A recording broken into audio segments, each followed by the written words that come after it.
அம்மா மருமகளே, ஒரு வாரமா தீபாவளி பலகாரம்லாம் வலிச்சு வலிச்சு செஞ்சிட்டு இருக்கியேம்மா. முக்கியமான பலகாரத்தை செய்ய மறந்துட்டியேம்மா. அப்படியா? என்னது மாமா அது? அம்மா, தீபாவளி பலகாரத்துக்கெல்லாம் இவர்தாம்மா தலைவர். தலைவரா? எதை சொல்றீங்க மாமா? அட, நம்ம அதிரசமா. மாமா, இன்னைக்கு நான் அதிரசம் தான் செய்ய போறேன் மாமா. அதுவும் சாதாரண அதிரசம் கிடையாது, கருப்பு கவுனி அரிசியில அதிரசம் செய்ய போறேன். அடடா, பட்டைய கலப்புமா.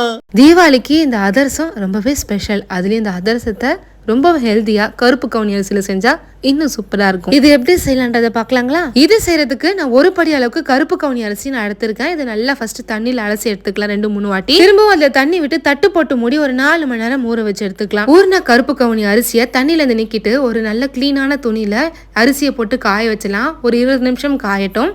இது மாதிரி தொட்டு பாத்தீங்கன்னா லைட்டா கையில ஒட்டணும். ஸோ இந்த பதத்துல நம்ம மிக்சியில போட்டுட்டு நல்லா அரைச்சி எடுத்துக்கலாம். நீங்க நிறைய குவான்டிட்டி செய்றீங்கன்னா மிஷின்ல கொடுத்து அரைச்சி எடுத்துக்கலாம். இது சளிச்சு எடுத்தீங்கன்னா அதிரசம் நல்லா சாஃப்டா வரும். மாவோட ஈரத்தன்மம் போகவே கூடாது. அதனால கையில இது போல நல்லா மாவை அழுத்தி விட்டுருங்க சளிச்சதுக்கு அப்புறம். அதே மாதிரி ஒரு தட்டுல நெய் நல்லா தடவி வச்சிருங்க.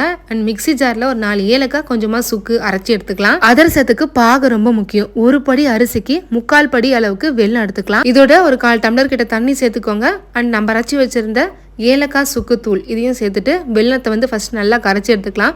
வெள்ளம் நல்லா கரைஞ்சி வந்ததும் ஒரு ஃபில்டர்ல இது போல ஃபில்டர் பண்ணிட்டு திரும்ப ஸ்டவ் ஆன் பண்ணிட்டு இந்த வெள்ளை பாக நல்லா காய்ச்சிக்கலாம். ஸோ ஒரு 10 நிமிஷத்துல பாத்தீங்கன்னா இது போல நம்ம தண்ணியில விட்டீங்கன்னா இந்த மாதிரி தக்காளி பதம் வரணும். ஸோ இந்த ஸ்டேஜ் வரைக்கும் நம்ம வெள்ளத்தை காய்ச்சி எடுத்துக்கணும். தண்ணியில விடும்போது வெள்ளை கரைச்சல் ஓடாம இது போல நம்மளுக்கு தக்காளி பதம் வரணும். இந்த பதம் வந்ததும் கொஞ்சமா வெள்ளை எள்ளு இதோட நம்ம அரைச்சி வச்சிருந்த கருப்பு கவுனி அரிசி மாவு சேர்த்து நல்லா கலந்துட்டு நம்ம நெய்ல கிரீஸ் பண்ணி வச்சிருந்த தட்டுல நம்ம கலந்து வச்சிருந்த மாவை இந்த தட்டுல கொட்டிட்டு மேல ஒரு 4 ஸ்பூன் கிட்ட நெய் போட்டுட்டு நல்லா தடவிட்டு ஒரு 2 நாள் அப்படியே தட்டு போட்டு மூடி வச்சிருங்க. ஒரு 2 நாள் கழிச்சு நம்ம கையில நெய்யை கிரீஸ் பண்ணிட்டு நம்ம அதிரச மாவை இது போல உருளை பண்ணி ஒரு பட்டர் ஷீட்டோ இல்ல வாழை இலையோ அதுல நெய்யை தடவிட்டு ரொம்ப மெலிசா இல்லாம ரொம்ப தடியாவும் இல்லாம மீடியம் ஷேப்க்கு தட்டிட்டு எண்ணெயில பொரிச்சு எடுத்துடலாம். கடாயில எண்ணெய் விட்டுட்டு இதோட ஒரு டேபிள் ஸ்பூன் கிட்ட நெய் சேர்த்து கலந்தீங்கன்னா ஃபிளேவர் சூப்பரா இருக்கும். இப்ப நம்ம தட்டி வச்சிருந்த அதிரசத்தை எண்ணெயில பொரிச்சு எடுத்துடலாம். போட்டதுமே மேல பூரி மாதிரி உப்பி வரும். 2 பக்கமும் அதிரசம் நல்லா வெந்து வந்ததுக்கு அப்புறமா எண்ணெயில இருந்து எடுத்து இது போல ஃபில்டர் பண்ணி எடுத்து வச்சிட்டீங்கன்னா எண்ணெய் நிறைய அதிரசத்துல இருக்காது. அவ்வளவுதாங்க,